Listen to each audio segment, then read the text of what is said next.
Good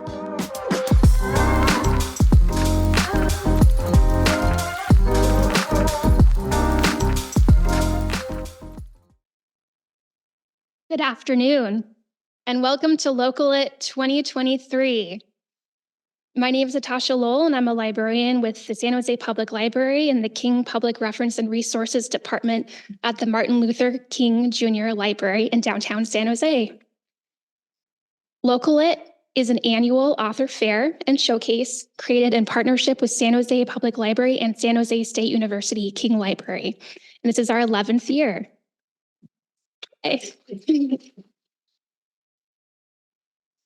LocalLit is a celebration of local authors and their books. Today we will hear and meet local authors, hear about their books, their inspirations, writing, and publication process. Hi, everyone. Join us today for our 11th annual LocalLit event being held in room 225 of the King Library. It's on the second floor. Come meet and support local authors. The event has begun and will continue until 4:30 p.m. So hop on over and come meet and support local authors at our 11th annual LocalLit event. Wonderful. Yes, thank you, Nancy. And thank you all for being here first. There will be opportunities for you to ask your questions, connect with authors and readers in the community, enjoy refreshments in the back, and maybe even purchase a book or two. In just a moment, we will have some opening remarks from Anamika Magabu, Interim Associate Dean, Student and Faculty Engagement at SJSU Library, and Jill Bourne, the San Jose Public Library Director. This will be followed by book talks, where each author participating today will have a couple of minutes to share about themselves and their book. And then we'll have 3 discussion panels, which will be moderated by library staff. And then you will also have an opportunity to ask your own questions. Audience members are invited to ask questions during the panel. We have some handheld mics that we can pass to audience members that are in the room. And for those attending on Zoom, you can type your questions into the chat box, and our moderator will ask the questions on your behalf. Before we begin LocalLit, we would like to recognize that while we gather here at King Library on the San Jose State University campus, we are gathered on the ethno-historic tribal territory of the Chamian Ohlone, who were the direct ancestors of the lineages enrolled in the Muwekma Ohlone tribe, and who were missionized into Mission Santa Clara, San Jose, and Dolores. The lands on which San Jose State University is established was and continues to be of significance to the Muwekma Ohlone tribe. We also recognize that the ancestors of the Muwekma Ohlone constructed and maintained the 3 Bay Area missions. The campus extends to surrounding areas that held a chupek datak, a traditional roundhouse, which were once located at the historic Lope Igneos land grant Rancho Posolmi y Positas de las Animas, Little Wells of Souls, and also Marcelo, Pio, and Cristobal's land grant Rancho Ulastac, which were places of celebration and religious ceremonies, as well as nearby ancestral heritage shell mounds that served as the tribe's traditional cemetery sites and territorial monuments. San Jose State University also desires to honor the military service of the Muwekma men and women who have honorably served overseas during World War I, World War II, Korea, Vietnam, Desert Storm, Iraq, and who are still serving in the United States Armed Forces today. Now it is my pleasure to introduce Anamika Megwalu, Interim Associate Dean for Student and Faculty Engagement at SJSU Library.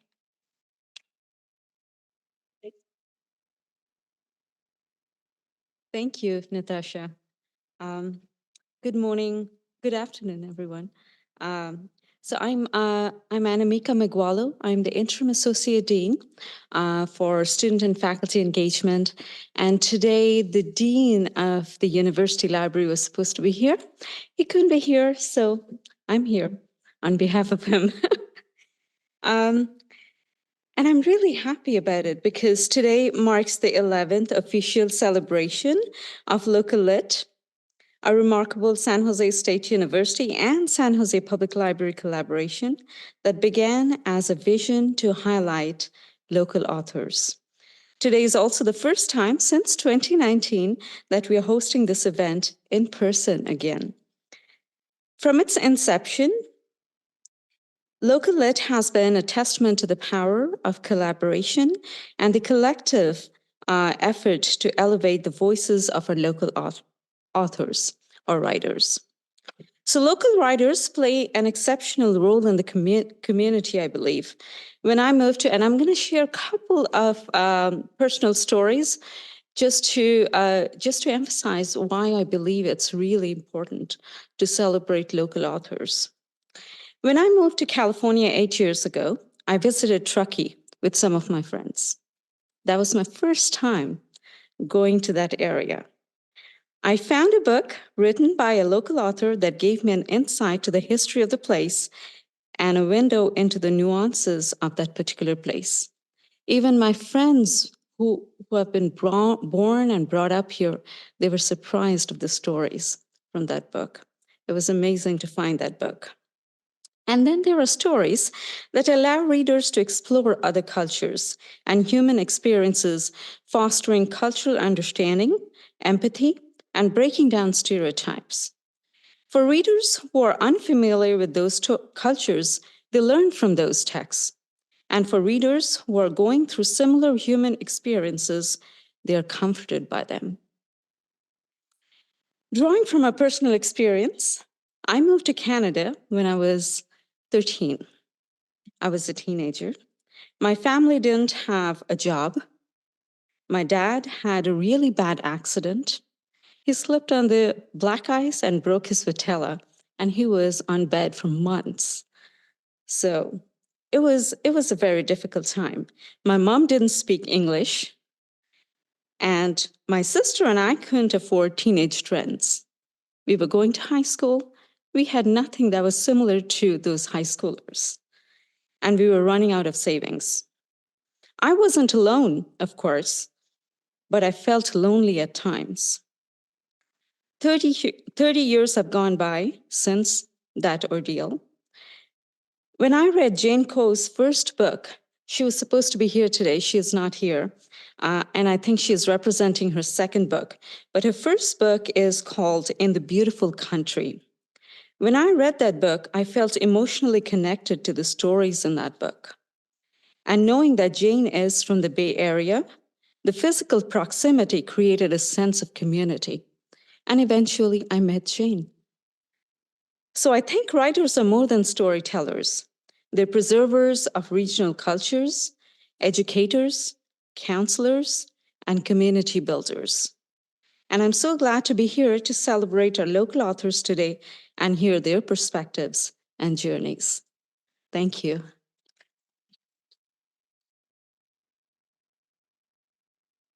Jill is going to come and give her remarks. Thanks, Anamika. Hi, everyone. Hello. Hi, everyone. Yeah. Good job.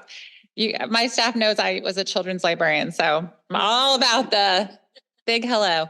So I'm so happy to welcome you all here to share my welcome. And it was wonderful to hear Anamika's words about her experience. You know, today is a special day.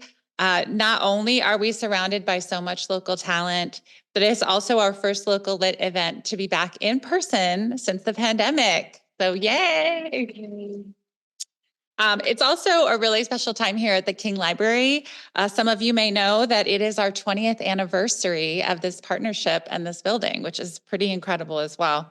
And we are always eager between the public library and the university library to collaborate on special events such as LocalLit and other programs that celebrate local voices and our history.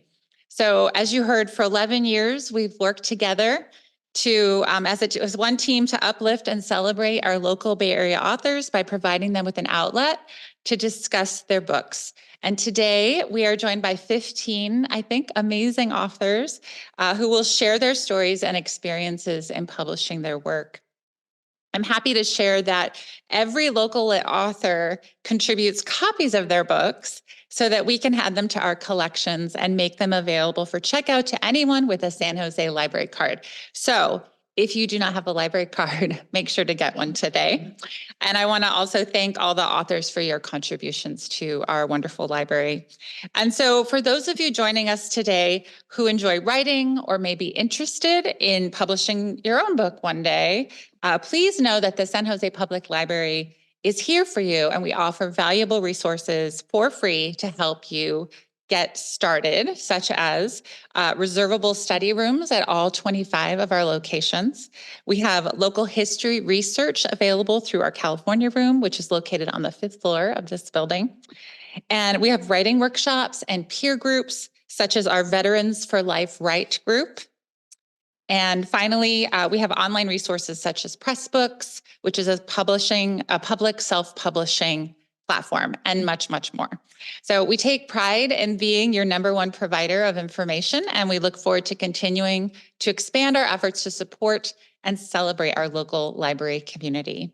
So I also want to thank our library staff. So we have to give it up for the folks who work so hard to make this event happen, especially librarians Natasha Lowell and Peggy Cabrera for leading this year's program. Natasha, Peggy?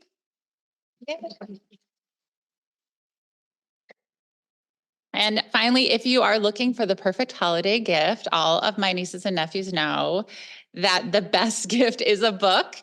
So please don't forget that books will be available for purchase today. And thank you again, and please enjoy today's event. Thank you so much. So now I'm turning it back over to Natasha and Peggy. Okay, great. Thanks, everyone.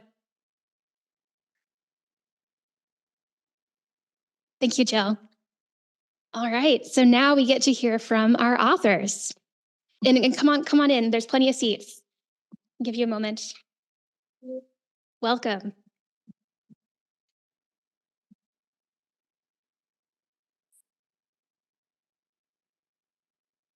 All right. So now we get to hear from our authors. Each author is going to come up and tell you all a little bit about their book in a book pitch or a book talk.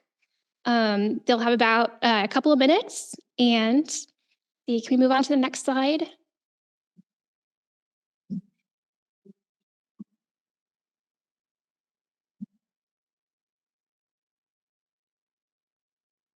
Thank you.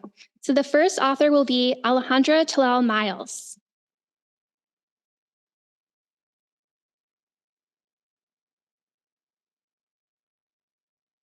Piali, Wali Tonali Neuquani, Alejandra Tlali Miles. Translation is greetings to you all, good energy today. I am Alejandra Tlali Miles, and I want to introduce myself in Nahuatl as an honor to my ancestors because they were persecuted for speaking our language and having our culture.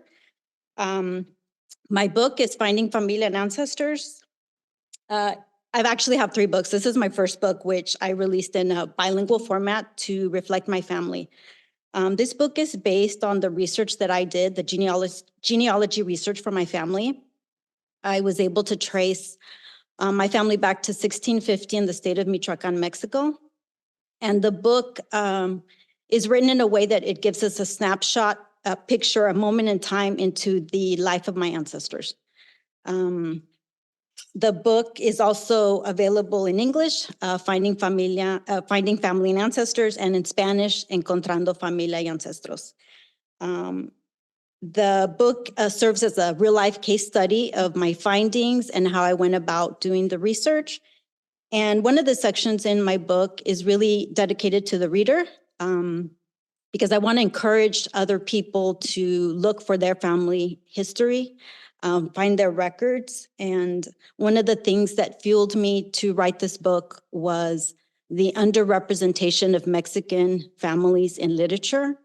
And so instead of just being upset about that or disappointed in that, I decided to write a book about it. And it turns out that I wrote 3.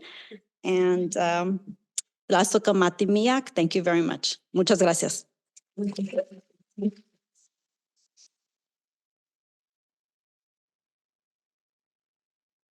Thank you, Alejandra. Now we have Anne Marie Todd.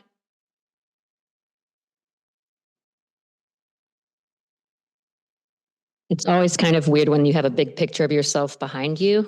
So it's also in front of me, so I'm going to ignore that. It's a real honor to be here for a couple reasons and to see such a big crowd. I've been a professor at San Jose State for 21 years, and I did a lot of my research for this book in the California room, which Jill mentioned. So it's a real honor to be here, and thank you so much for coming here and braving the very brief rain that hit me as I was coming in. So today we gather in Silicon Valley. What many of you may not know, some of you may, is that this used to be known as the Valley of Heart's Delight. For 100 years, the Santa Clara Valley was the premier fruit-producing region in the United States. It was the largest orchard the world has ever seen. In 1922, at its peak, 86% of the land in this valley was agriculture. 86%.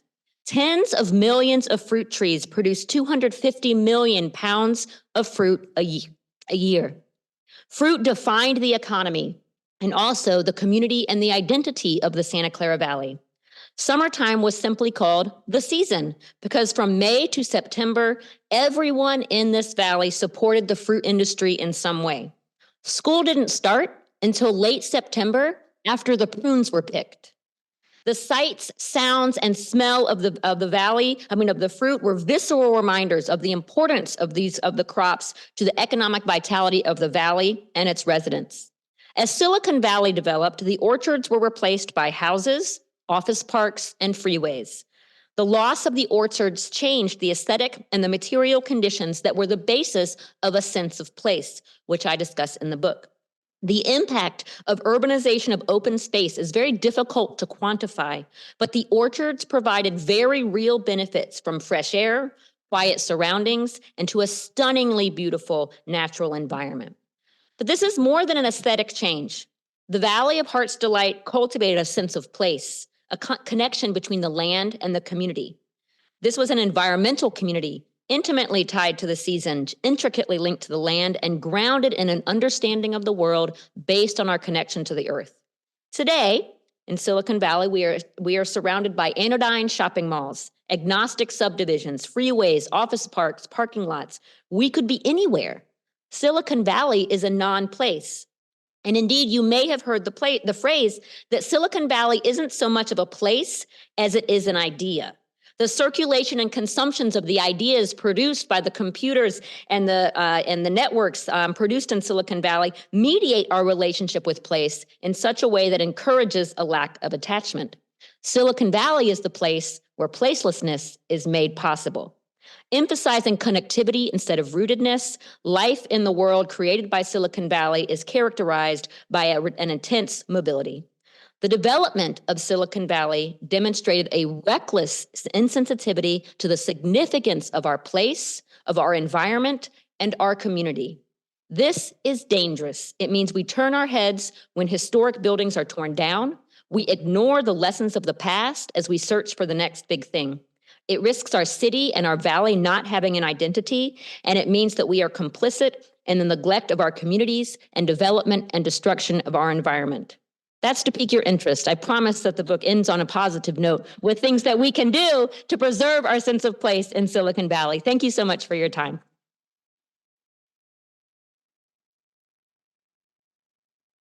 Thank you. And now we have Eddie Garcia. Thank you. It's kind of intimidating as a Spartan alum to be following a professor, and I'm guessing a history professor? Oh, okay. I've got a BA in history from San Jose State, so I'm a little calmer at this moment. So my book is a memoir. It's a story of my life and a very, very critical point of my life that changed everything for me forever. Summer in the Waiting Room is about The story of a boy who grew up on the east side here in San Jose and had a pretty cool life. I had a loving family. I played Little League, played high school sports, came to San Jose State. I was on top of the world. Everything was going well. And then I got hit by a 2x4 here at San Jose State. I flunked out in short order and was completely lost. I made a commitment to myself that never, ever again would I fail, never. So I went on this quest, this journey to be as successful as I could. And I ended up graduating on the dean's list. I started working in the world of politics, went into the corporate world. Everything was going well. On June 6, 2010, I was on top of the world. I was a corporate exec. I was president of the Eastside Union High School District Board of Trustees. I had a beautiful, amazing wife. I had 2 wonderful daughters. Everything was going great.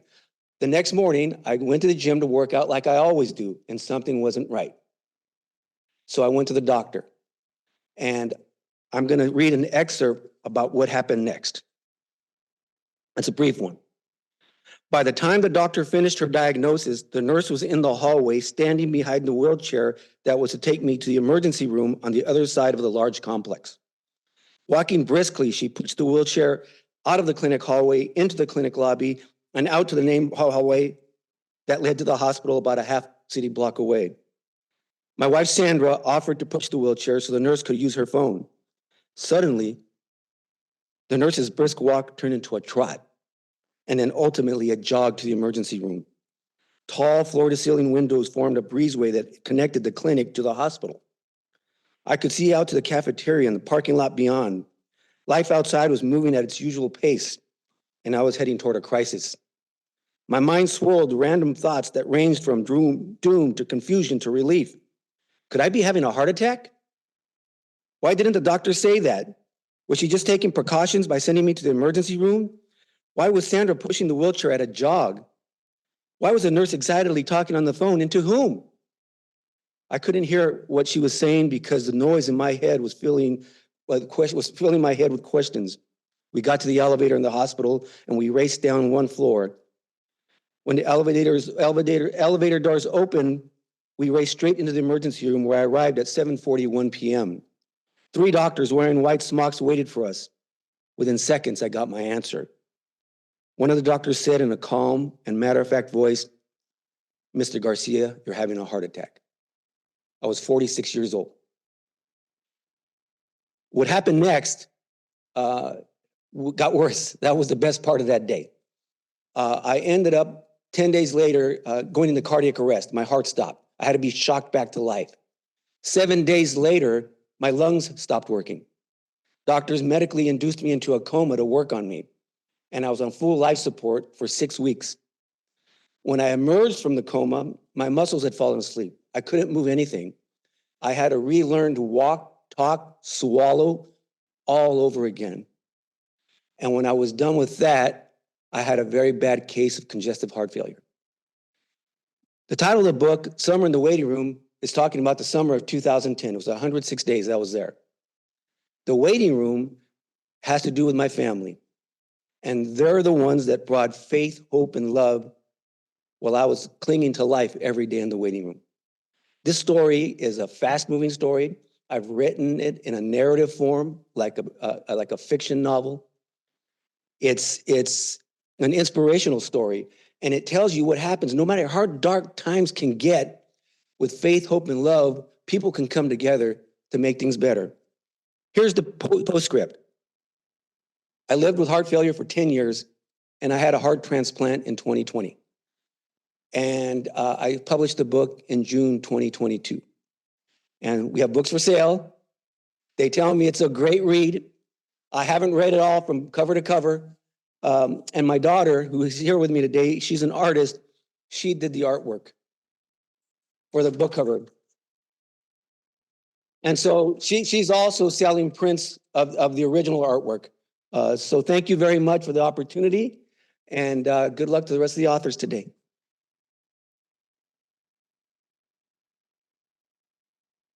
Thank you, Eddie. Now we have Eugene Schlesinger. Hi, glad to see so many of you here today. I'm Gene Schlesinger. I teach at Santa Clara University. My book, Salvation in Henri de Lubac, subtitled Divine Grace, Human Nature, and the Mystery of the Cross, is a study in the theology of one of the most significant Catholic theologians of the 20th century, Henri de Lubac. He's a French Jesuit. He helped pave the way for and give shape to Vatican II. And he's an interesting enough figure in his own right, apart from that. There was a period of his life of about 6 years, during which time he wrote 4 books, all while on the run from the Gestapo during the Vichy years in France. So he was a boss. And his preoccupation throughout his work was trying to articulate a way that the Catholic Church could change while also remaining true to itself. And whether that's a feat that's been accomplished is a distinct question, and one that I don't answer in the book. But in the book, what I do is I survey his really wide-ranging major works. Like, he had his finger in so many different pies. And I trace through all of them this theme of humanity being taken up into and incorporated into the life of God. And just note how this connective tissue runs throughout his corpus. And this is a reality that he referred to as mysticism, and which just I demonstrate animated his project.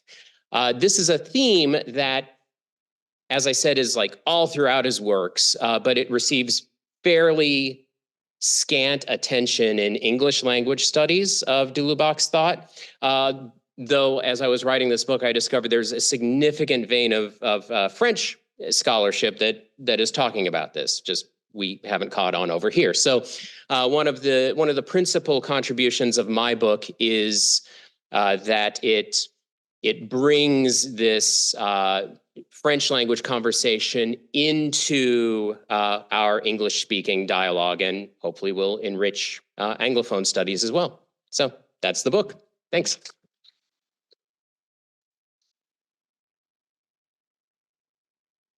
Thank you, Jean. And now we have Kelly Miller.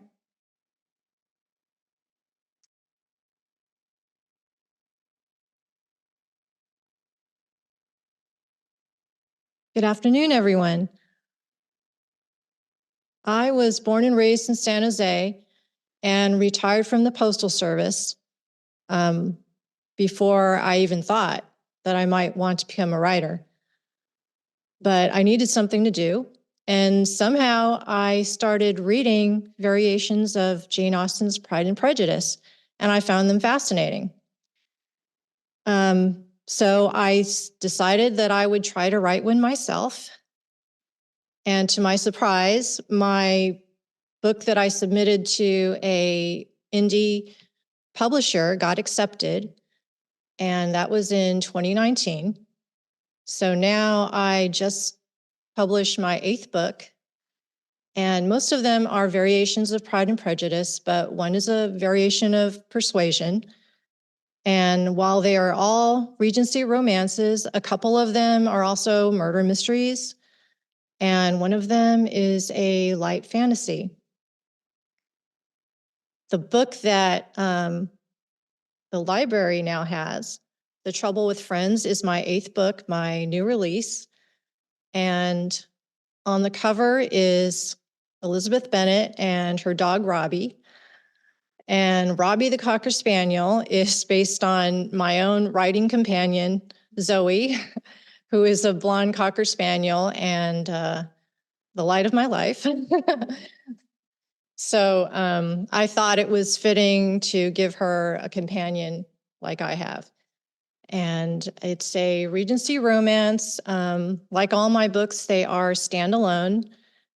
And in this story, there is a rival for Mr. Darcy. It's actually his best friend named Mr. Lockhart. And he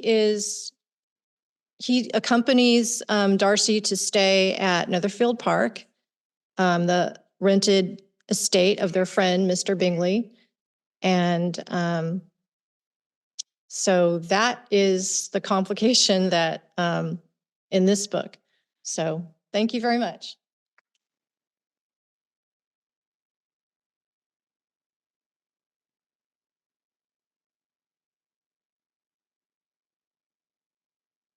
decided I had to match shirts to the picture. I write humorous murder mysteries. I have 3 series, and just this week I published my 10th novel. So it's pretty exciting. Years of working in high-tech marketing has honed my ability to write fiction. There, we just called it advertising, emails, and marketing collateral. I write in the subgenre that's known as cozy mysteries. If you've ever watched Murder, She Wrote or Monk or read a Janet Ivanovich book, then that's it. Any violence or sex takes place off scene. Probably because if I were to write a violent scene late at night, it would scare me. And if I were to write a sex scene, it would definitely scare my family and friends. I'm pretty excited at how popular the books have become. I have over 2,200 ratings on Amazon and over 150,000 copies now in the hands of readers. So it's just been wild to watch this. My first series, the Silicon Valley Mystery Series, has 5 books. I'm working on the 6th, and maybe tie back this. It's going to be called Pride and Principle. It has nothing to do with Regency romance, but I just thought the title was a good fit. I also have the Ozarks Lake Mystery, and this is the first book in that series that takes place with a newlywed couple in the Ozarks. The first one is a software engineer here in the Valley. And then this week I released my first in the Redwoods Country Mystery, which features an old retired man. And I described that book as Grumpy Old Men Meets Schitt's Creek. And so that just released today. Thank you for having me.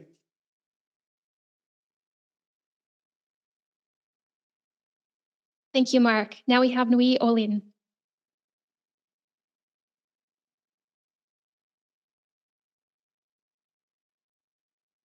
Thank you so much. In Tlanextia in Tonatiuh, that will be now wettled for my your son always shine. I'm Naui Olin, and I pretend to be a writer. Yeah, I hope you're the judges of that. ¿Dónde estabas? Narraciones cotidianas y otros cuentos. It's a collection of 14 short stories, all of them in Spanish.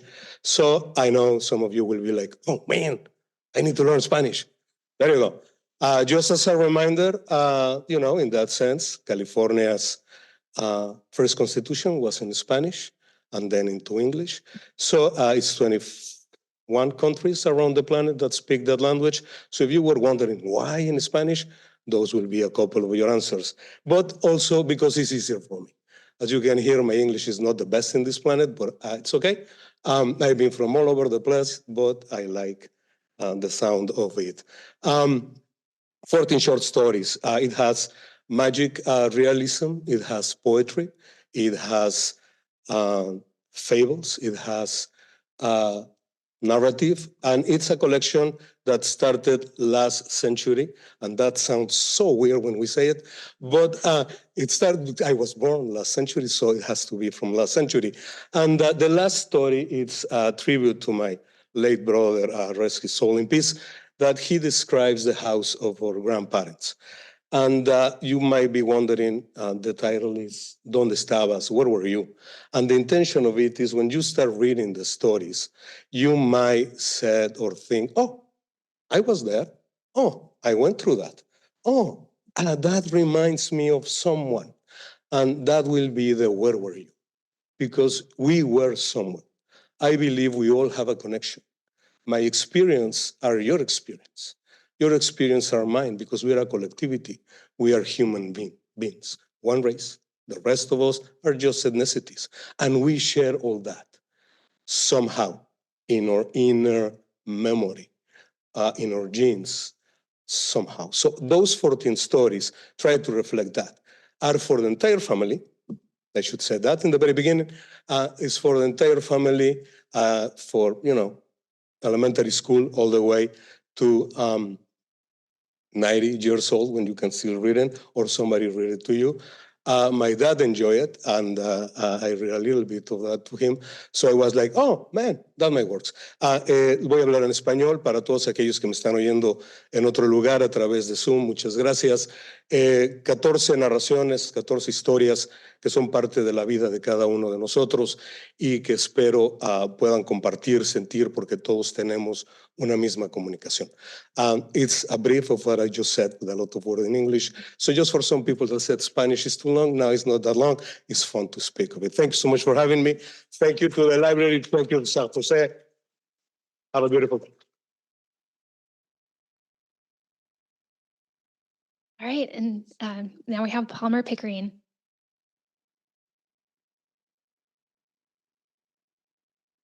Hi, everyone. So Heliotrope is a very chunky, standalone epic fantasy or heroic fantasy tale. You could call it sword and sorcery. It's about a retired soldier descended from mages in a kingdom where magic has been outlawed for generations. The single point of view character, Telio, is working as a stonemason at the local castle when the story begins. His family had been slaughtered in a massacre several years before, and in this story, he adopts 2 orphans in a strong found family theme, along with several animal companions. He leads them on a journey to discover the lost magic of the mages and to protect those he loves. It's a slow burn, descriptive story with simple language and some blood and gore. People find it easy to read, and it's been described as a feel-good, almost comfort read with a unique take on familiar tropes. It has a 4.5-star rating on Goodreads and Amazon. It's available in trade paperback from Ingram and Amazon. Here are a few review quotes. A masterful story with incredible magic and lovable characters by Kayla from Kay's Hidden Shelf. Heliotrope was a slow burn, epic fantasy adventure that felt like I was playing an old familiar fantasy game, and I absolutely adored it. That's from Chris, the fictional escapist. I have no trepidation in holding this novel in my top 3 favorite standalone books of the genre. That's Blaze from Under the Radar SFF Books. And finally, Heliotrope was the epic fantasy I didn't know I needed. It's a beautifully written, slow burn story full of heart by Quinn from Goodreads. Thank you. Thank you, Palmer. And now we welcome Ricardo Cortez.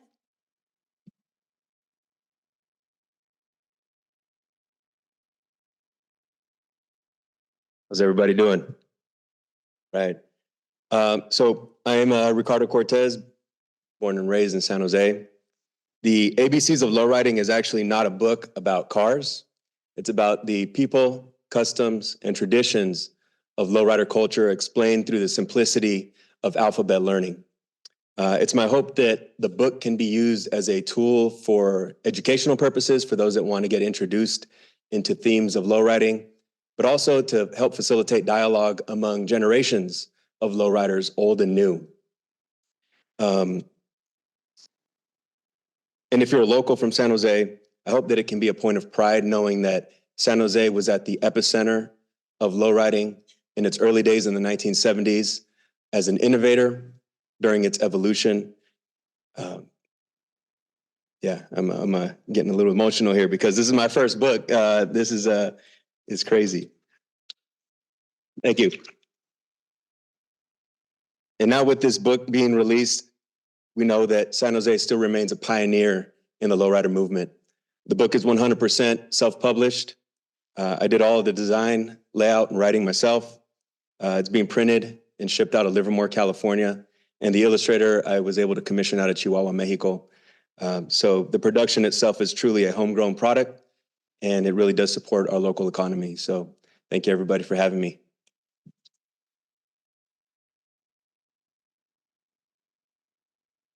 Thank you, Ricardo. Now we have Rosanna Alvarez.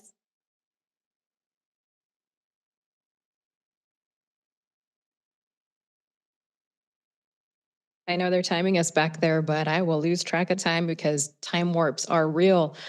It's an honor to be here in this space as an alum of San Jose State University. I got my master's here. I'm also a Bronco from Santa Clara. And I mention these things because folks who stood in the same precise spot just now Their stories are already weaving into my own. And there's something about storytelling and connection and being able to have a conversation with someone who is fully present with you that I find fascinating. And so for as much as I am here sharing my poetry book with you that's on screen there, Braided Unbelonging, the title looks like a math equation, I'm sure. Part indecision, part serendipity. And I think something about that math equation constellation of symbols and words there is that you can take off bits of the title and find resonance even in those phrases alone. You can feel a sense of belonging. You can feel a sense of longing. You can feel a sense of being broken and fragmented. And so oftentimes when I write across genres, poetry tugs at me. I sometimes say it nags at me. And it just calls me. And I think it does that because it's part of our historical legacy. The way that people's names are poetry, the way that people's stories are poetry, the way that you can come across a drawing and interpret meaning is poetry. The names of my grandmothers are poetry: Ruth, Mercedes, Chicanas and Mexicanas. And so I'm in this place where my mother grew up in the Valley of Heart's Delight, often met with hostility, where at 4'11", she can still be read as threatening to people with her big heart and her ability to always give. And so I'm getting emotional too, because this book is a braided constellation of stories where I write myself whole, but it's also a memento and an invitation, a thread, a partially woven, but still left unfinished part of our collective story, where you might open a page and you don't have to read it in its entirety. That's the beautiful thing about poems. They can be epic, but they can also be quick. And it's nothing like kind of extending the legacy of books where I found myself as a high school student navigating to where King Library used to be right next to the convention center, and finding a copy of Lorna D. Cervantes' book, Emplumada, and it was tiny. And I remembered feeling not lost in that book, but found. And so poetry becomes that invitation for all of you. And if you open a page, if anything, plot twist, I'll spoil the ending there, but I end with a poem that says, my hope for all of us is that poetry can be healing salve, so that folks who are coming across this book can activate poetry in their life every day and can activate that sense of belonging and can continue to extend that salve of healing amongst each other so that we can be connected in this bigger thread of humanity. Thank you.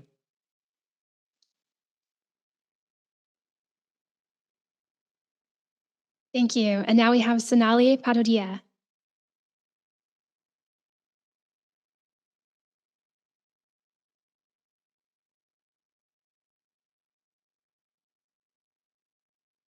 My watch just reminded me it's time to stand, so here I am. In a colorful world, a boy of color is feeling lost. In a colorful world, a boy of color is feeling crossed. He feels several emotions wash over him like a tide, a strong feeling of finding love inside. His best friend takes him on a journey to rise. In her eyes, he sees the beauty of differences, differences that make but do not break, differences that celebrate, not separate.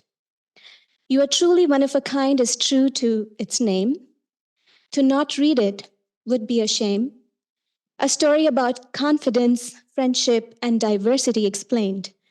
That we are different, but then we are the same, the same. Good afternoon, everyone. My name is Sonali Patodia, and I'm the author of You Are Truly One of a Kind. The book tells a sweet and impactful story of Krishna and Radha, addressing the important themes of discrimination based on outer appearance and the appreciation of diversity. Instilling the essence of Indian culture, You're Truly One of a Kind is a stunning visual treat. This is my debut book. The book idea was born during the pandemic, sparked by the heightened social chaos in the country and the world across. Having always cared about the issue, I turned to the written word as a form of expression and activism.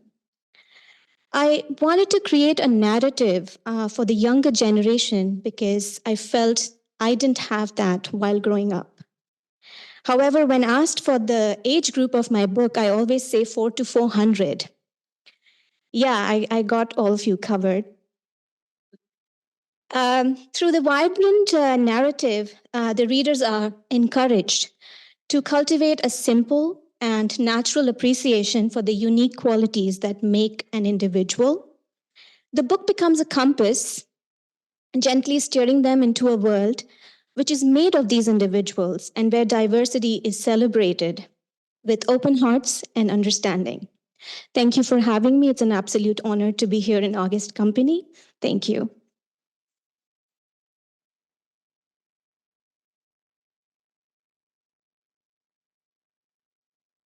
Thank you, Sonali. Thank you, all of the authors. Your books and your stories are incredible. Thank you for sharing them with us. Great. So now we're going to move into our panel discussions. We'll invite, we're going to have 3 panel discussions. The first one we'll have now. Then we will take a short break so you can get up, walk around, enjoy some refreshments. Then we'll come back for our last 2 panels. So now I'd like to invite Essie Barroso Ramirez, who is a librarian for San Jose State University, who will be moderating the panel in real life. Hi, everyone. So the authors that I will be hosting on this panel are Eugene, Eddie, and Ricardo. So if y'all could come on up and take a seat, we'll take a moment.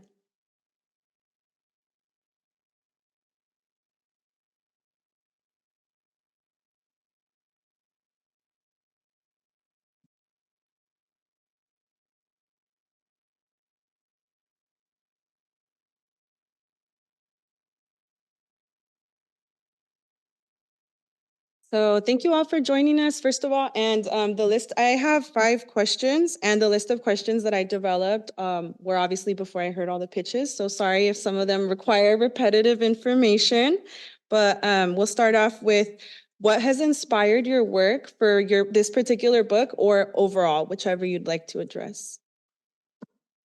Is it on? It's yeah, it's on. The summer of 2010 was really, really wild for me. When I emerged from the coma, like I said, I couldn't move, I couldn't do anything, and it was a long road back. And I really wanted to know what happened to me. My wife kept a journal, which I used as one of my sources. But I heard all these stories. My family essentially commandeered the waiting room. There in our immediate group, there's like 22 of us, and they spent nearly every night there. And friends and other families that participated in I call it the waiting room party, because the waiting room was like a bunker. There was food, there was drink, they were having a blast, from what I heard.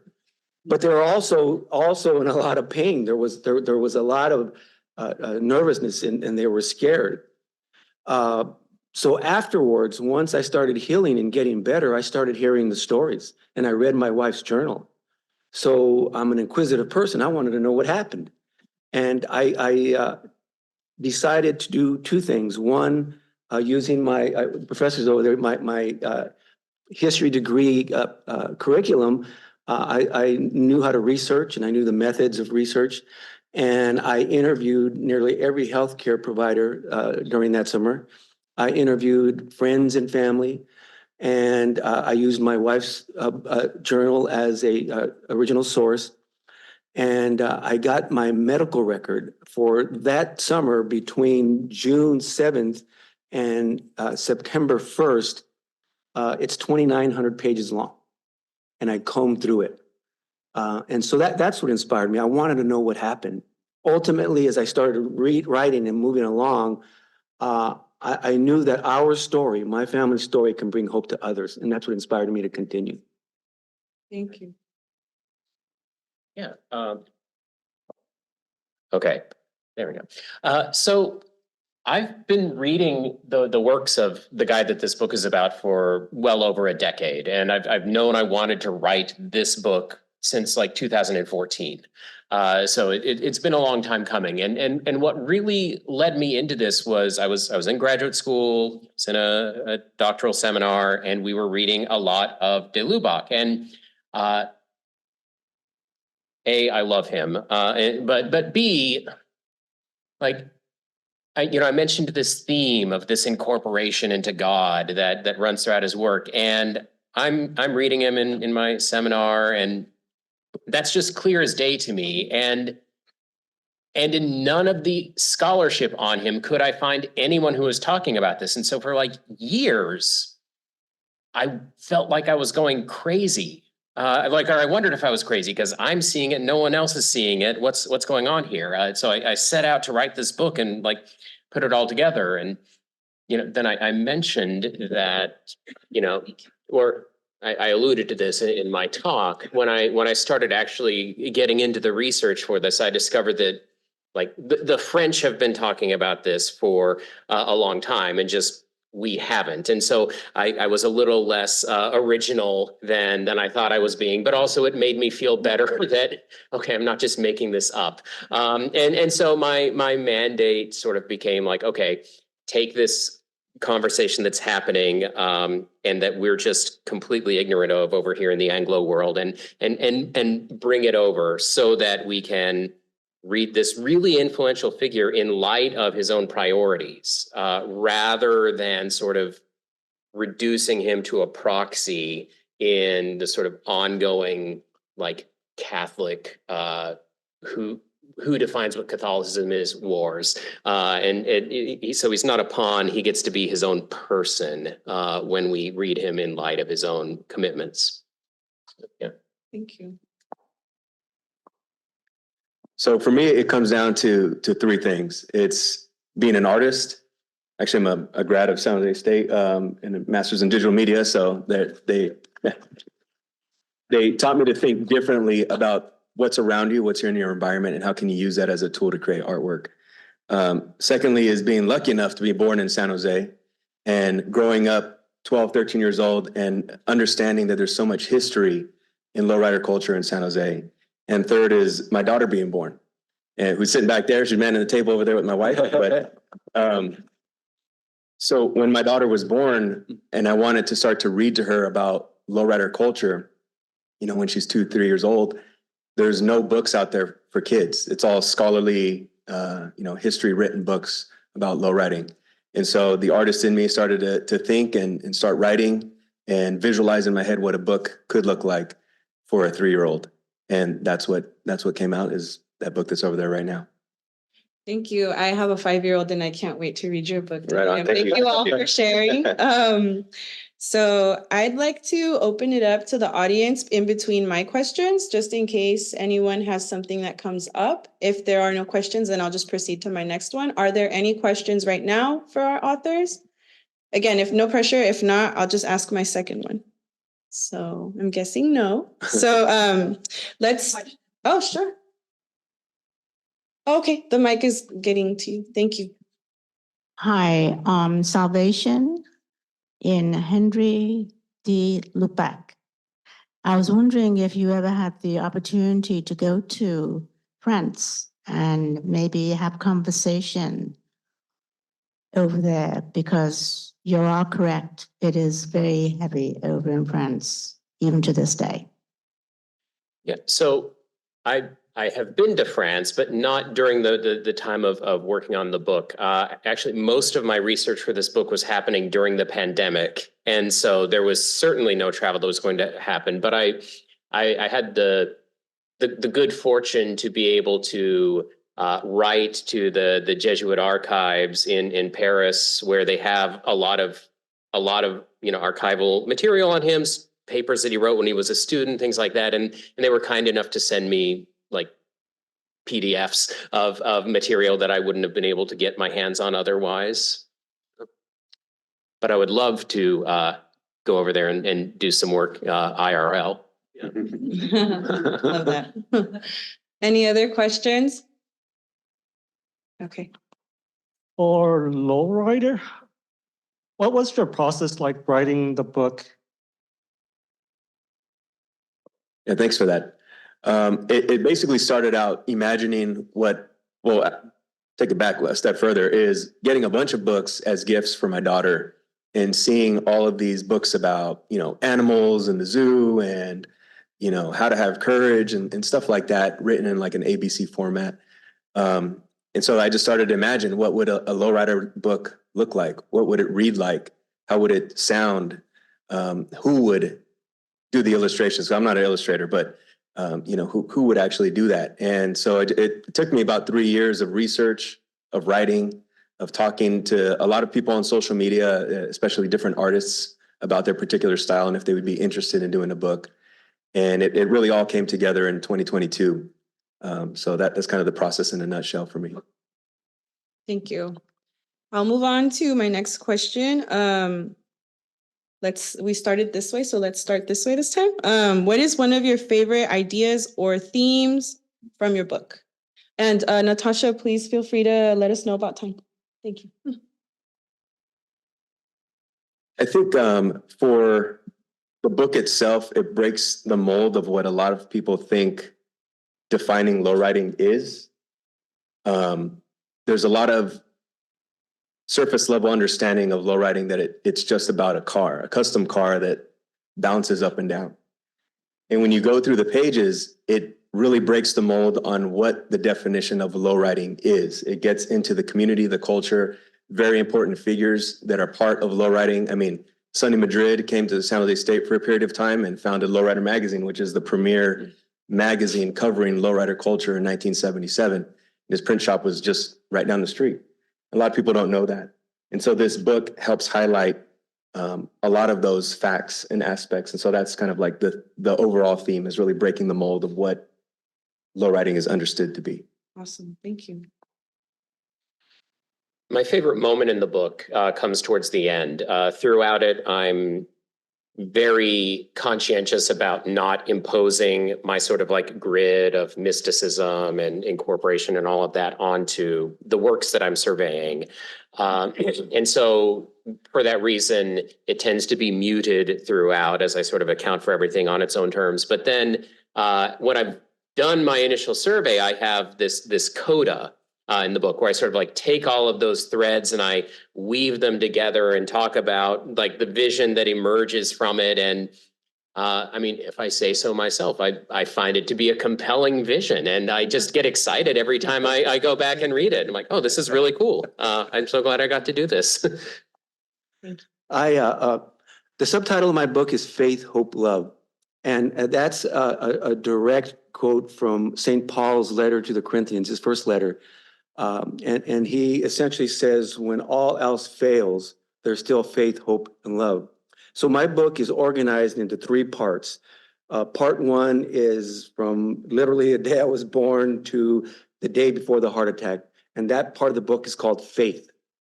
And I open each part of the book with an essay about what I think those words mean. And I use my mom as an example in that. I grew up, my mom was very faithful. She, in every day, almost in every conversation, she would use the phrases, si Dios quiere, it's up to God, con el favor de Dios, with God's favor. And it was, she believed it, absolutely believed it. And my father, on the other hand, he was a child of the Depression, work hard, play by the rules, treat people with respect. That's it.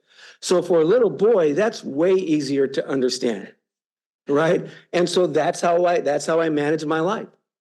And as this horrible issue happened to me, when I finally emerged from the coma, and I started physically feeling what was going on and mentally understanding what was going on, I was losing hope, and really fast. It was the only time in my 13+ year journey that I wanted to give up. And so we called the hospital chaplain in, and she came in, and this is what I heard. Blah, blah, blah, blah, si Dios quiere. Blah, blah, blah, con el favor de Dios. Whatever, right? Because I'm thinking about my dad. Both of them had passed away. I'm going to work hard through this. I'm going to play by the rules, do the doctors tell me, and I'm going to treat everybody with respect.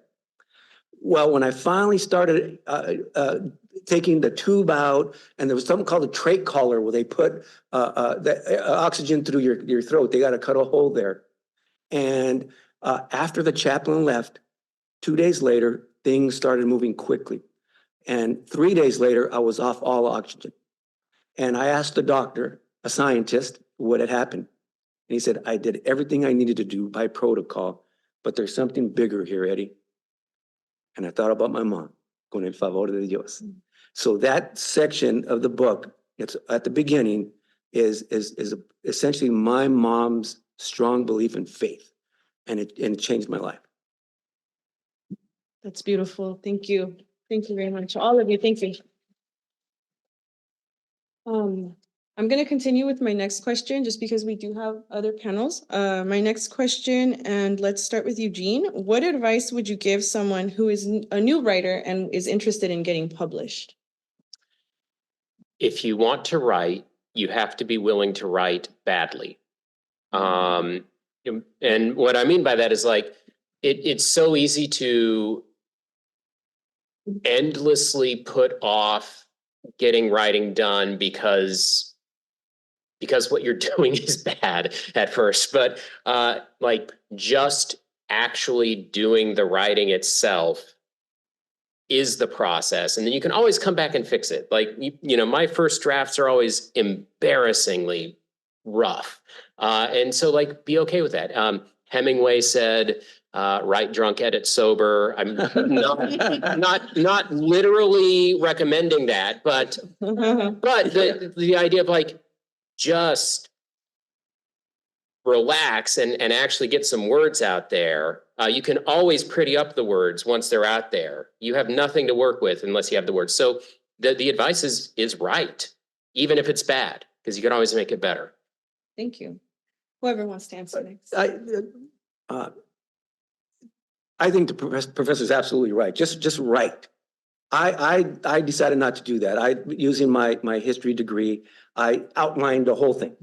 I outlined 12 chapters, and I'm a prolific biography and nonfiction reader. And so I methodically went through it after all the research, and I ended up with 12 chapters. And my oldest daughter is a nonfiction reader. I mean, a fiction reader. She can smoke through books. So I said, I'm going to give it to her. And she read it. She smoked through it. And she says, well, Daddy, let me tell you this. It sounds like one of those long, boring biographies you write. The sentences were long. What I like to read.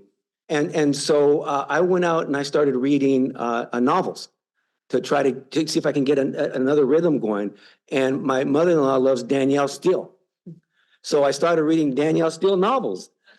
And so I was like, wow, I can write. This is a story. It's just not a narrative of my situation. It's a story. It's a story of family, of love, of hope. It's a story. So it ended up with 33 chapters. Some are as short as 5 pages long because it's snappy and short. And so I think the first cut when you write, just write. And then pass it along and let everybody tell you how awful it is. And then you get right back to it. Thank you. For me, I think it comes down to having a really good support system. I'm not someone who really puts my ideas out there. The ideas stick in my head and I work on them and I don't tell a lot of people what I'm doing. But there are some key people like my family, my parents, my wife. And there were so many times where I was like, what am I doing? Like, am I wasting my time here? Am I wasting my money? Is the book going to be a hit? You don't know all of these things, but you need people there that can continue to push you forward and say, no, do it. Get to that finish line. And not just family. Actually, part of the book, this first run was funded by the city of San Jose. I applied for a grant and pitched the book as part of the grant. And that's another support system, right? Is the Creative Economy Fund that helped me fund this book. I didn't know it existed until I was just Googling around looking for some funds and it popped up and I was lucky enough to be chosen. So having that support network that you can talk to before things really get off the ground is important. Excellent. Thank you. Are there any questions from the audience at this point? If not, I just have two more. How are we doing on time? Okay, so I'll just do my last two questions.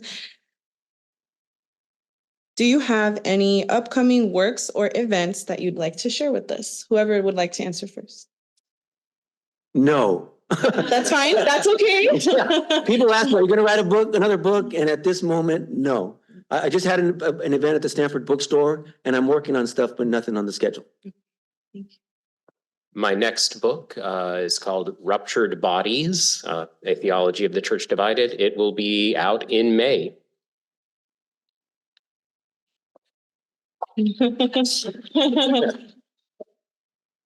Yes, next Saturday, December 9th, right across the street from the SAP Center, we're having Laying Low for the Holidays, which is a book release party and toy drive. So if you bring an unwrapped toy, we're supporting Los Amigos de Guadalupe and Sacred Heart Nativity School. So East and West San Jose, those toys are going to go to those neighborhoods. And if you bring the toy, you get the book at a discount.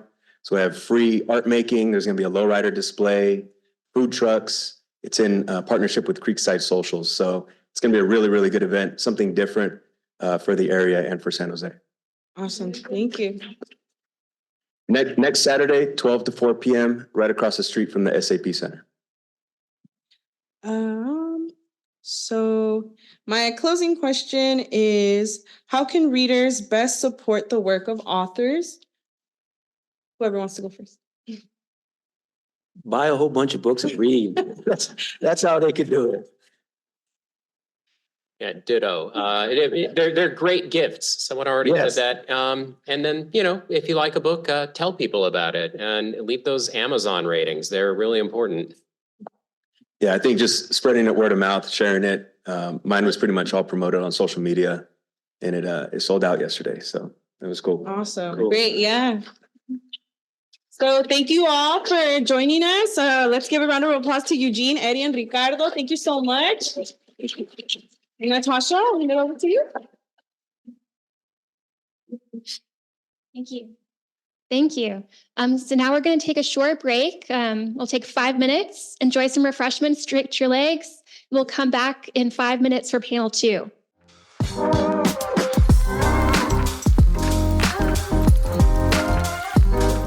Fixations can be linked to historical and cultural events. This bothered me, and I needed to break away from such narrow standards of beauty.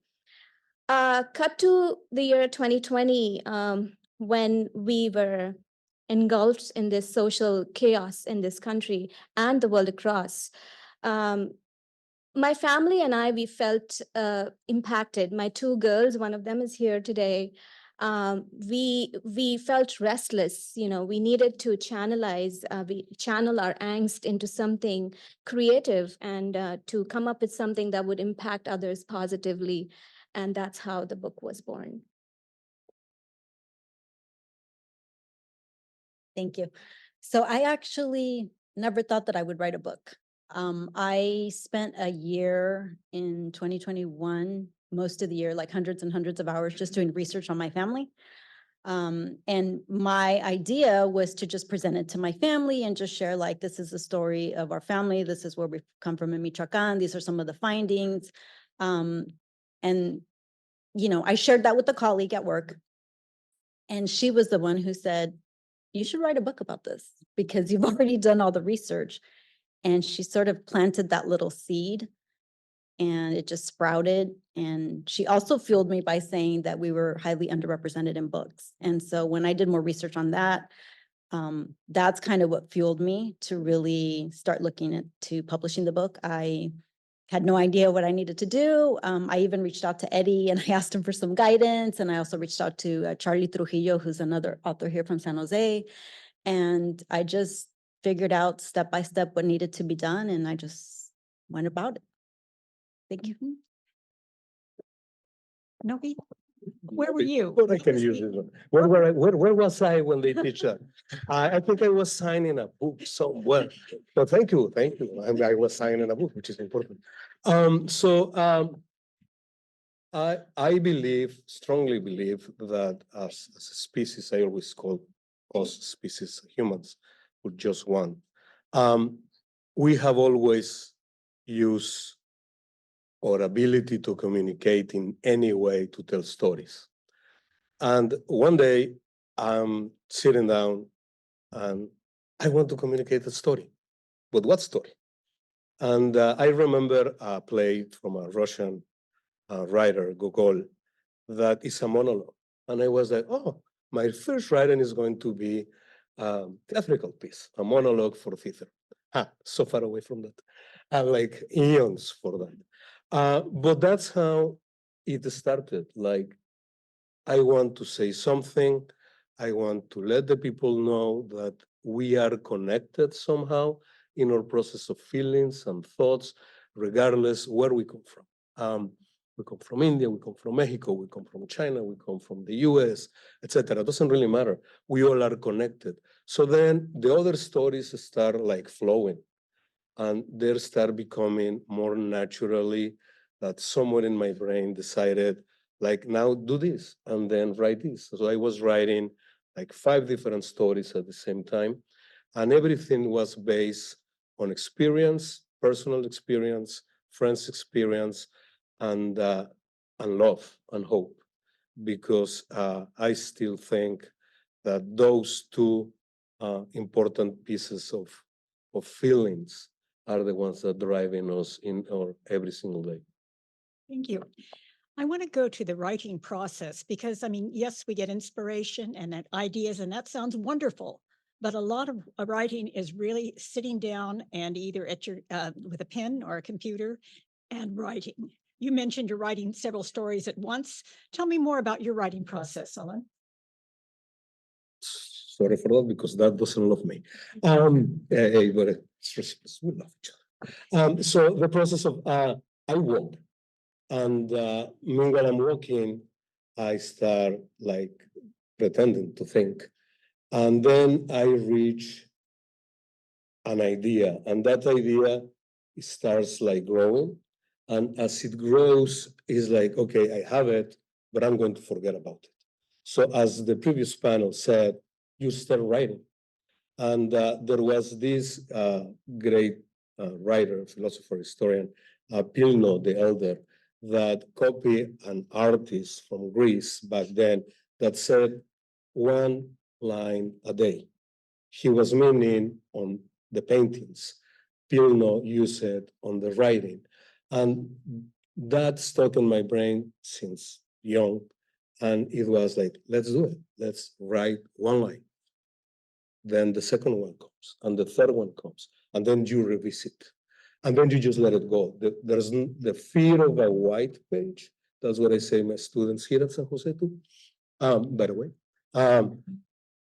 it's like, don't fear the white paper. Make the white paper fear you, because you're going to put everything in there. And it's going to be like, man, you need the next page. And then suddenly you have 14 pages. Suddenly you have 100 pages. Suddenly you are like, now I have to remove 100 pages out of the 1,000 that I wrote because nobody's going to read them. So that's for me the process. Okay. Alejandra, I'd like to know about your writing process. So my process involved a lot of research. So I spent literally hundreds of hours doing research, but I also had like a whiteboard where I was visualizing the connection between the ancestors and then double checking, dates and just making sure that I was, because there's so many genealogy records. Something that a lot of people don't know that haven't embarked on this journey is that in the history of Mexico, when the Spaniards arrived, they gave the indigenous people names. So all the women were Marias, all the men were Jose's. So it's hard to make out who's who when all the names are repetitive. And then they imposed last names on people like Hernandez or Fernandez. And a name like Fernandez means you belong to Fernando. Eres de Fernando, right? And so it's hard to, so you have to double check your facts, you have to double check your records, you have to make sure that you're looking at the right dates and the right location and the right municipalities. So that all involved just like a lot of research, a ton of papers everywhere, like a whiteboard with all these drawings. And I think my family must have thought like she's having some type of crisis or something. But really it was coming together and just like really visualizing what I was doing. There are charts in my book that also are like org charts that kind of show the connection between the ancestors. So for those of us that are more visual, you have that there. And then there's also like narrative to support that. So that was a little bit about my process. Sonali? When the book idea sprouted through my thoughts, I always knew my characters for the book. I always knew that it's going to be Krishna and Radha. For those of you who don't know, Krishna is the ultimate Hindu god. He's the hero. And most of us have grown up and still now children in India grow up listening to his stories of his bravery, of his adventures, his kindness. But the thought that struck in me, and going back to the year 2020, when we were,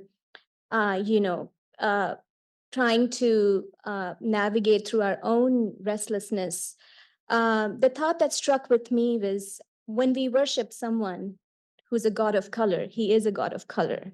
He is depicted as blue, black skinned in Hindu mythology. So why do we divide, people in our society based on their skin color?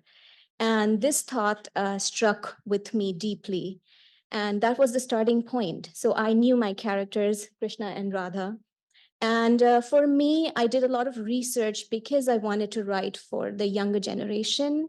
I read a lot of articles how it is important to start that narrative at home about differences and diversity at an early age. Because studies show that children as young as 2 or 3 can start tell differences at home or make judgments on people. And so it was important for me to come up with a narrative that was super simple.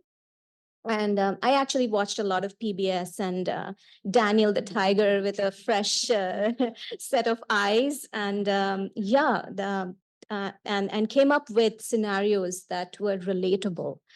Because I truly believe that profound lessons or storytelling on deep topics doesn't have to be very complex.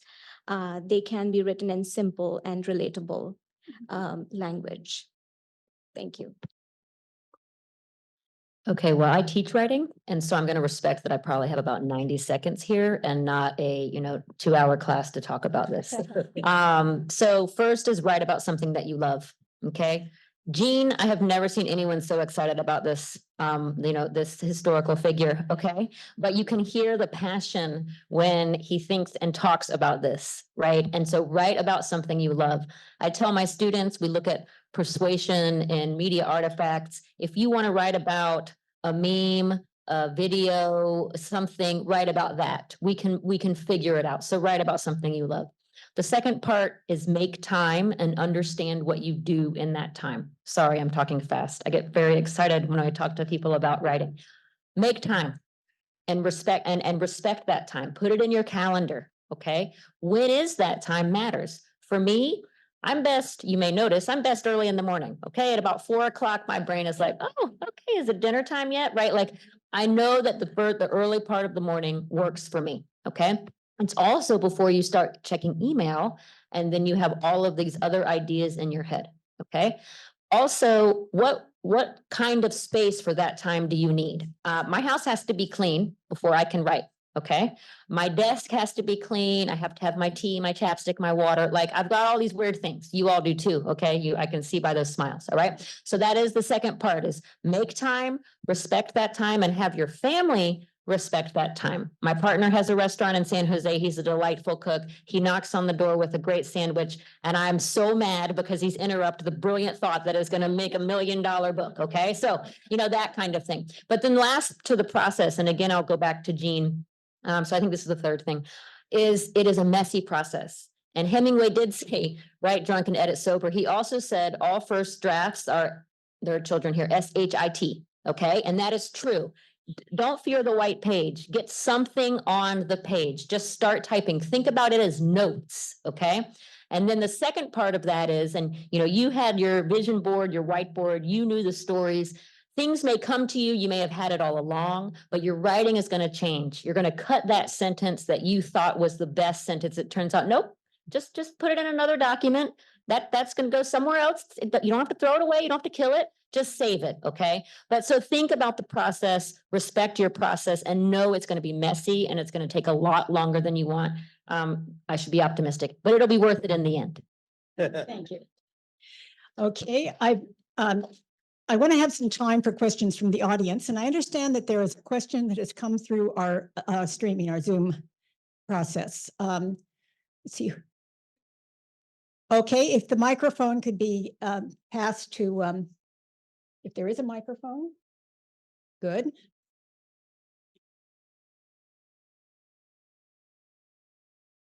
Okay, this is a question to Noe, Olin. Younger generations love social media. What's your advice to them so we can preserve our culture through books like yours? Oh, wow. I feel the reflectors right there on top of me. How? One is talk to your elders always and listen to the young ones. Because if we listen to the elders, we're going to get their version of life. But we cannot forget the new generations because their version of life is not my generation of life. It's not my perspective of life. So their life, the elder ones, the young ones, and me, that will make a story that is going to compel the three groups. Because some people think, oh, my audience is going to be this. When I, as professor, when I talk to my students, remember your audience because you're writing news. That's what I teach, news, how to write news.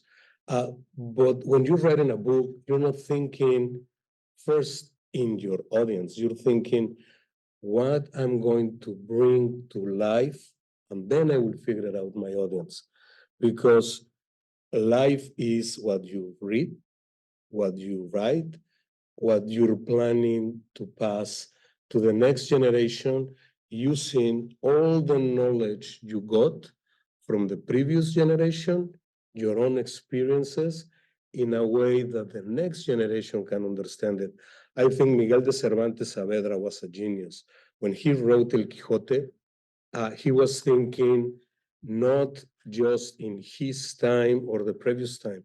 He was thinking in me that for the last 45 years of my life, I've been reading that book once a year, every time. And people call me crazy, but you found things new every time. And I think that's how I think we should pass these things. Thank you for the question. Are there any more questions from the audience? Or any of our, yes, there is a question right over here.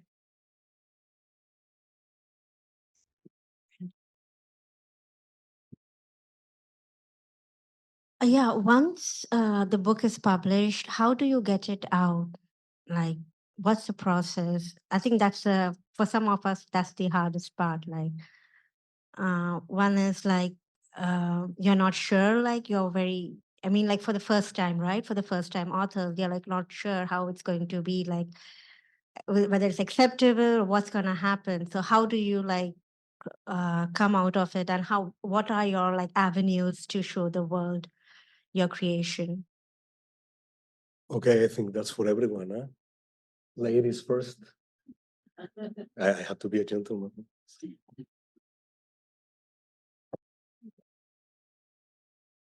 Thank you for the question.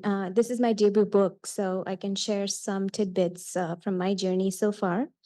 I published in September of this year, and I did use an indie publisher, which means they're hybrid publishers who take on the job of putting the book together. And so definitely from the point that the book was ready to be published and introduced to the world, a few steps which I may not have, hit all the check boxes now that I think about it, but I'm learning every day.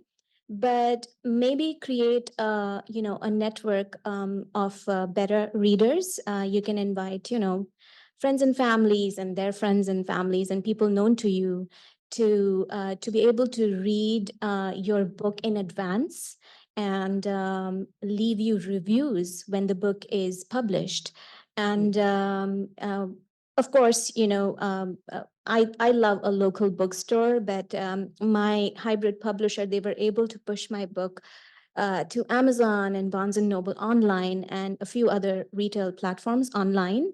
And those are great starting points because it's easy to go plug in a review. And, that's really a showcase for an author where you can go and start reading, or getting feedback about the book. I have taken a very organic approach because, I wanted to learn the ropes the hard way. And I'm truly fortunate to be part of some of the events, but look up local events in, in your neighborhood, in the city you live, and connect with people. One thing I always want to highlight is the online presence is so integral to modern day publishing. So don't be intimidated by creating an online space for yourself. It is overwhelming, but however, try to come up with meaningful content and be true to yourself. Yeah. Thank you. Our time is up. I want you to all join me in thanking the panel for a very interesting discussion.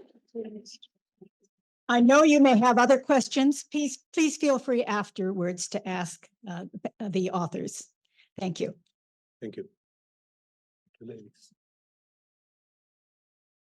Thank you so much, panel two. Thank you, Lucille.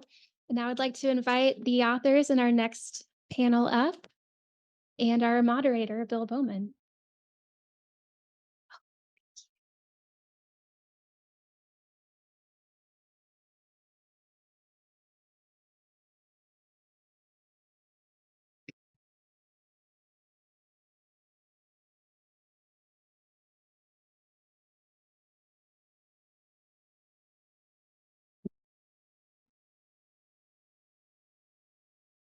So last but certainly not least, because there is no least in these wonderful authors, we have storytelling. So these are the authors who have pulled stories out of thin air and brought them to life. So, so my first question for our panelists is, what led you to write this book? Was there a particular moment or event that comes to mind where suddenly, oh, I really need to get this out? Becky, start. Sure. So for Heliotrope, I was actually writing my science fantasy series and I was trying to get a publisher, and I was going to conferences, conventions, and talking with agents and whatnot. And I was talking with one famous, agent working for one of the big publishing houses, and she was not at all interested in my series, but she just said, why don't you just write something completely different? And at first I was a little kind of miffed at her, like, what, you don't love my book? And then later I said to myself, well, that's a challenge. I'm going to rise to that challenge, and I'm just going to create something completely different. And I kind of modeled some of the themes of Heliotrope after one of my favorite authors, Robin Hobb, and her Elderling, her Fitzind Farseer trilogies, and kind of reverse engineered or deconstructed her work to figure out what she did that made me love it so much. And then I tried to emulate that.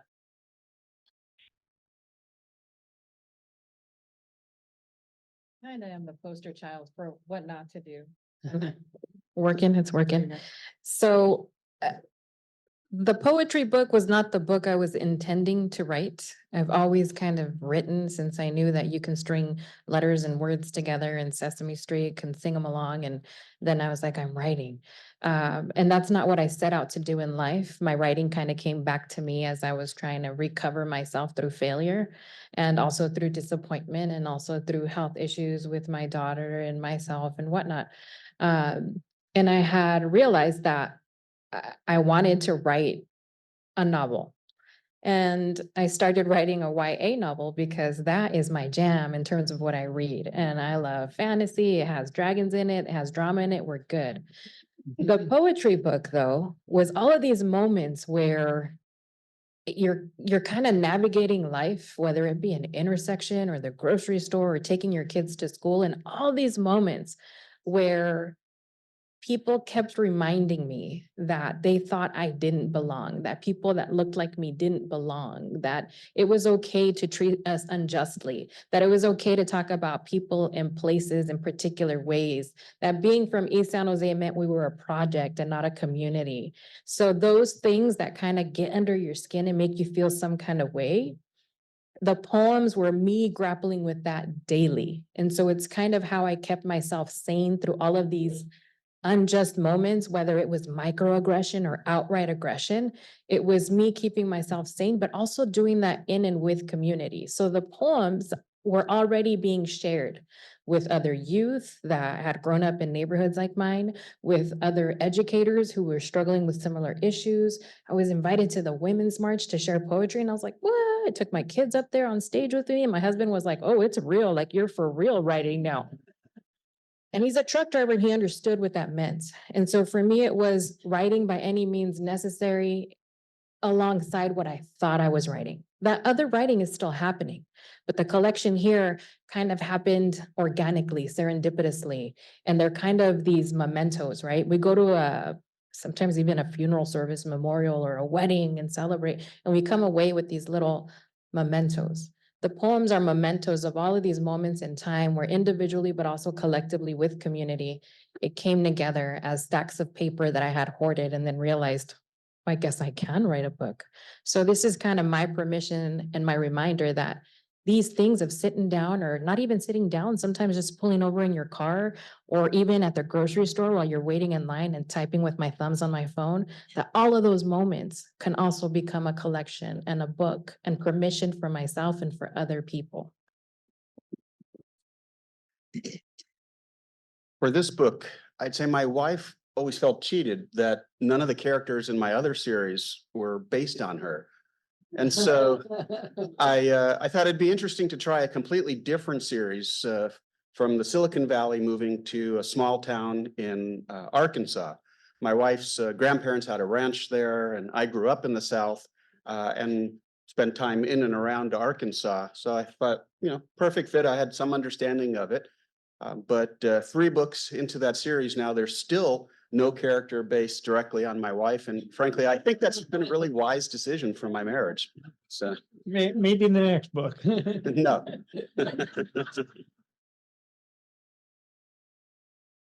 So I had read some variations of Pride and Prejudice. And while I really enjoyed them, I would invariably find something that bothered me about the stories, like maybe maybe the dialogue was not realistic to me, or maybe there would be something that somebody would do that didn't seem logical just to push a plot point through. And so it motivated me to want to make my own stories up where I could eliminate things like that. And at least to me, the stories would make sense and they would be logical and they would still have the same elements that people want to read in a romance, or in some cases, a mystery, or my very first book, which was a fantasy that was kind of based on the movies I loved as a child, like The Bishop's Wife and Heaven Can Wait and Death Takes a Holiday. And so I put elements of that in mind when I was writing the story. Okay, thank you. So What do you hope that the readers will take away from your story? What do you want them to bring with them after they've closed the last page? Anyone can start. I just want to entertain people. I want to take them from wherever they are to Regency, England, which is why I strive to restrict myself to the languages and the customs that are correct for that time. And I want them to feel the emotions and go through the entire story and then end with a smile. I'm also in that same camp, if you haven't been able to tell. I feel that there's already enough scary and intense in people's lives that for me, reading is an escape. And I hope that my books can at least be kind of that simple pleasure, allow people just to laugh and have a nice time. If you're looking for deep introspection or really challenging, thrillers, probably not my stuff, but there's plenty of other choices around here. I think my answer will depend on context, but today it kind of feels like I want to make this contagious, and I think that a lot of us say someday, or my life has to look this way for me to even just take a time out and take a deep breath. Or for us to even breathe, because a lot of us, myself included, walk around with our shoulders all tense and we forget to breathe. And so for me, it's I want you to sigh with me. I want you to breathe with me. I want you to be with yourself. And I want you to walk away and find some simple poems in there and be like, that's not complicated. I can do that. I'm like, I hope so. And if your poetry looks like crochet, then that is your poetry. Activate it. If your poetry looks like being a mitotera, right? Like loving the conversation and just yapping it up with somebody, then that's the thing that I would love for you to do, because the more of us that are doing that, the less intense my poems have to be from time to time. I'm funny. I would love to write just jokes poetry, and I have those, but life is hard. And on the daily, we're met with so many moments where it just feels like, your first instinct is, I would love to choose violence today, but I'm a peaceful Aquarius. So I choose poems a lot and the poems choose me. And if all this makes you do is say, you know what, I can do that too. Imagine, right? That world where all of us remember that we are poetry and treat each other as such. That's my hope. I don't think that one works. I think you need to get the other. That's agreed. So I'm less on your side and more on the side of wanting to take a place, create a place where people can escape. So rather than wanting to deal with our issues, this is a place where, if where you can get away from your daily life for a few minutes while you read a chapter and go to a completely imagined world in another time and place, and be another character who is confronting a lot of challenges and it's a male character, the main character, and has a lot of his own things to overcome, but they're pretty different from most people's day to day.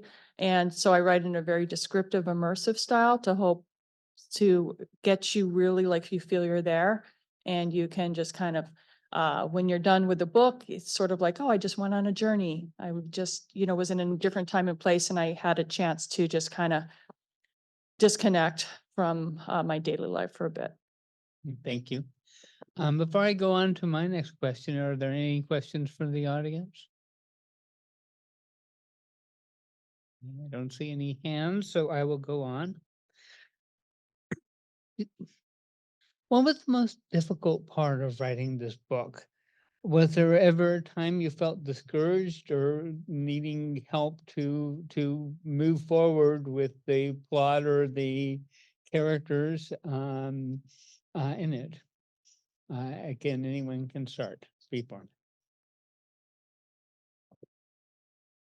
The most challenging aspect for me was the first mystery that I wrote, because it was the plot was a little bit complicated, and up until the last aspects of the editing, I was finding like little plot holes. And so it was just very tense just to make sure that I got all those things tied up, and because I didn't want to leave anything like, oh no, this doesn't make sense. But I think I got it, but it was like a challenge that first time, especially, and an extra challenge to the challenge that I normally have, which is sticking to the Regency language and not slipping in modern words. I'd say for me, the hardest challenge is figuring out new, interesting, and plausible ways to kill people. It's a lot harder than you would think, especially if you are trying to have an amateur sleuth solve the case without any help from a police officer, and you want the reader not to figure out who done it until the final reveal. It does lead to some kind of interesting internet searches, I'd say. And so I'm actually pretty happy no law enforcement officers ever shown up at my door asking questions about my internet search history. So. Go incognito on those searches. I think for me, there's this fictional writing happening alongside the poetry that grapples with my everyday. And there's this place where those things converge. And so for me, it's like, how do I keep my brain straight when I feel like if I could just clone myself and write all the things at the same time, it would be great. I do. And I type with my thumbs a lot of times too.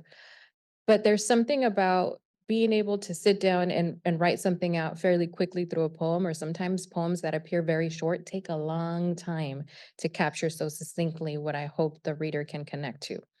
But alongside that, right, I'm writing time travel. I'm Google searching not ways to kill people, because for some reason I think I have a wild imagination in that department because I watch a lot of crime TV. But I think for me, it's remembering that I can honor my cycles and my pacing and my time. And for somebody who's used to being go, go, go, my writing has forced me to wait. And I think for this poetry collection, it's a span of years over time of these collective moments gathered together. And so even then, I thought this was going to be the stack of discarded poems so that I could publish what's happening next. So that after going to these workshops and knowing how you're supposed to do this work, quote, supposed to, because again, those guides are not prescriptive, they're suggested, and they're based on the publishing industry and what it's willing to accept about storytellers right now. A lot of us folks of color do not fit those molds and are not reflected in that research and expertise.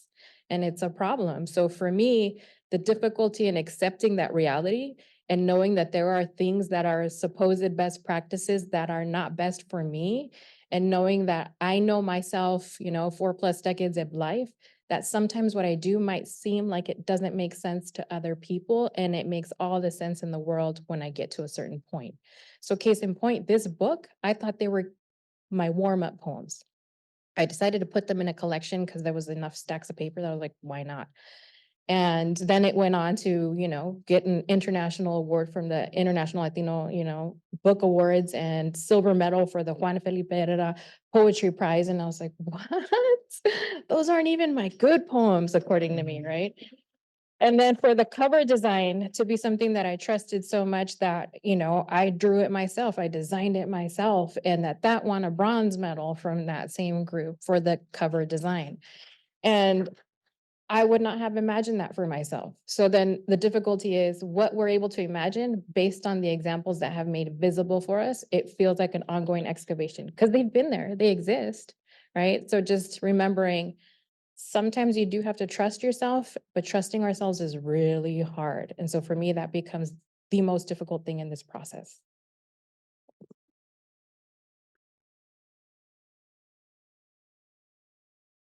So for me, I think the most difficult part was actually the first book that I published, which was a science fantasy book that I have on the table. And kind of what you were saying, it's when is it good enough? When am I done? And I had this challenge of I learned basically, I had written a couple other novels before that I never did anything with, but this was where I really kind of learned my craft. That book, I actually rewrote it to come from scratch. It's a long book. It's like 600 pages and I actually rewrote it from scratch. I don't mean taking it and editing it. I mean, just blank page, wrote the same story again. I wrote it, the characters were different ages than the original and it was just this learning the craft. They say, oh, to become a master of anything, you have to put in like 10,000 hours or 10,000 pages or whatever the number is, but a lot of time and practice. And I felt I put a lot of it into that one book. And I kept revising and revising and editing, and I was never ready to publish it. And it was years were going by. And my dad, who had dementia, once in a while he would pop into clarity. Like normally he was just like out there, but once in a while he would just be himself and he would say something very, real. And one of the last things he said to me was, don't wait for perfection. Just publish your book. And I did. And it was hard to just kind of put your baby out there,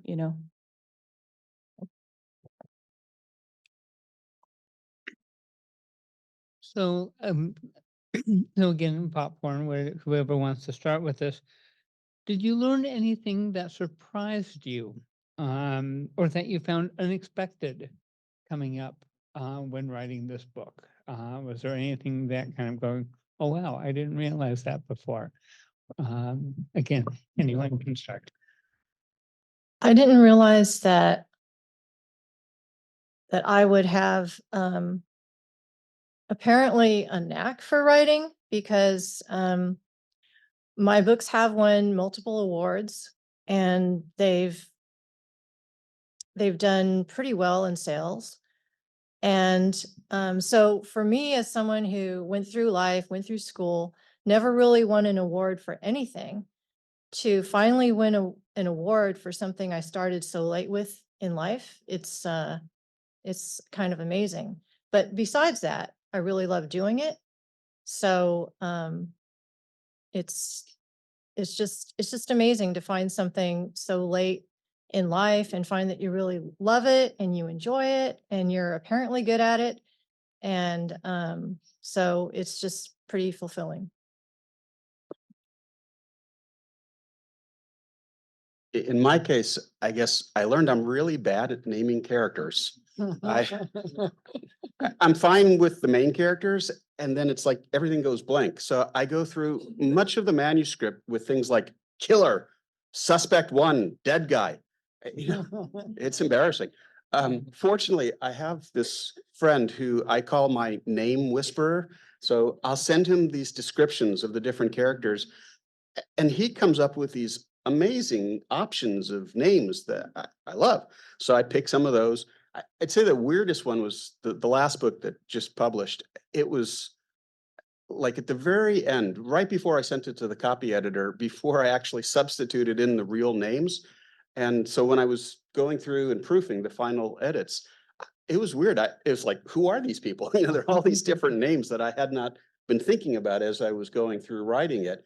So it was almost like being a reader for the first time, learning about these character names that had not been in my head before. So I guess that's what I learned in the last book.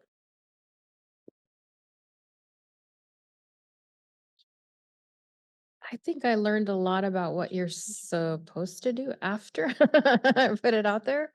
Um, and in part, I think I knew I wanted to write. I knew I needed to have books out there. I knew that that wasn't going to let me rest. And so, I wasn't going in blind. Like I had talked to a literary agent. She was like, decide what shelf you want to be on. And I'm like, man, my people are genre boundary hopping folks. Case in point, don't ask for permission. Just get in the trunk and let's go.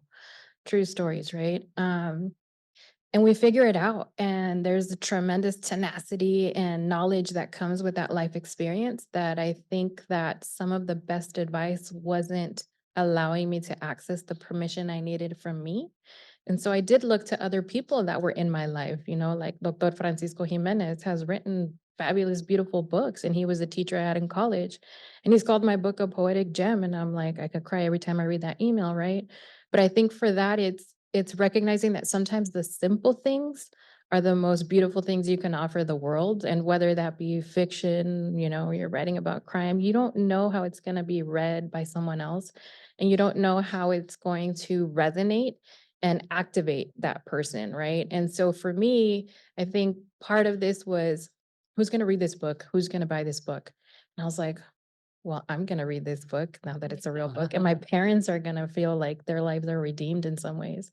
So I think it's letting go of certain expectations and being open to so many possibilities that we can't forecast and the experts can't forecast either, but we can definitely disrupt.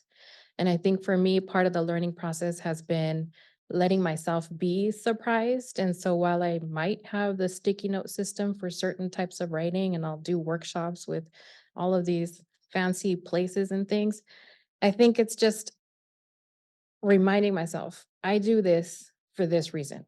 At every part of the journey, I do this for this reason. And knowing my why and being grounded in that has been hard, because people will tell you why you're supposed to be doing this and how you're supposed to change how you're doing this. And so holding on to my why and letting that be like my guidepost, my guiding light, has been hard, but also beautiful and satisfying.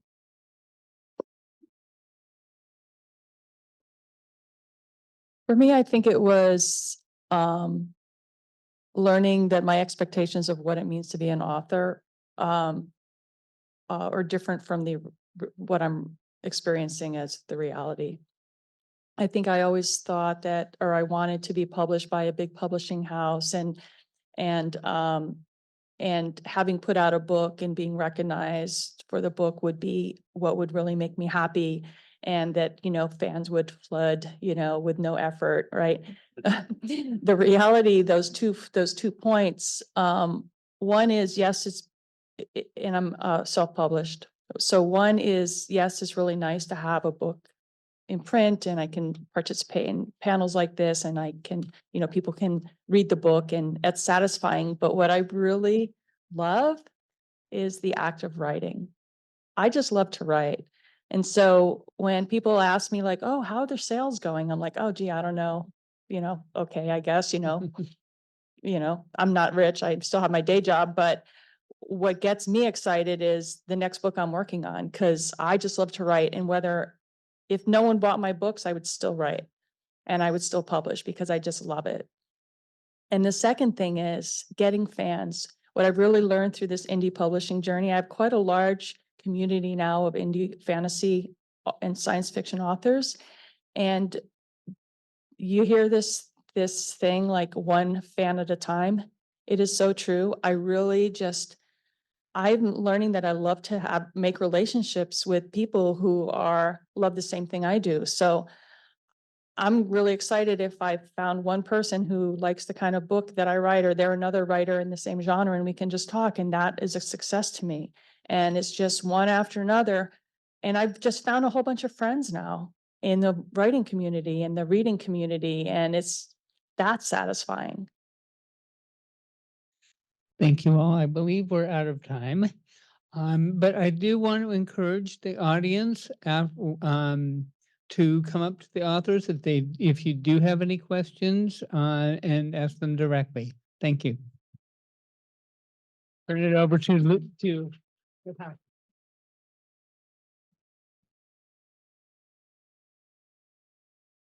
Okay, everybody, I get to bring us home.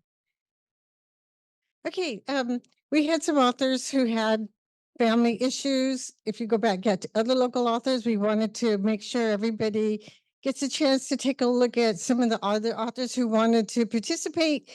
Things happen, and so they weren't able to come here today. So if you go to our sjpl.org and look at the local list of authors for 2023, you could get the synopsis of these various authors. We wish we were here, maybe next year, but please, when you have a chance, take a look.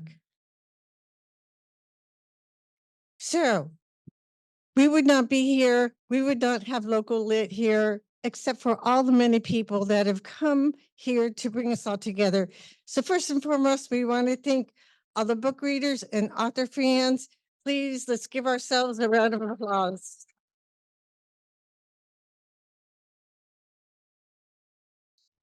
Again, we're a community of readers and we're a community of authors or writers. So let's give our authors a round of applause.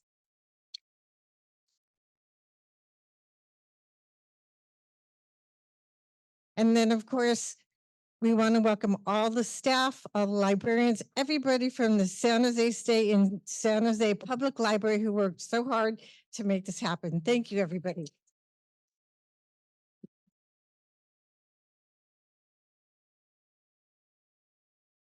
We want to remind you, while you're here and the authors are here, please visit each other, buy books, trade contact info, and please come back next year. Come back as a reader, come back as a writer, just come back.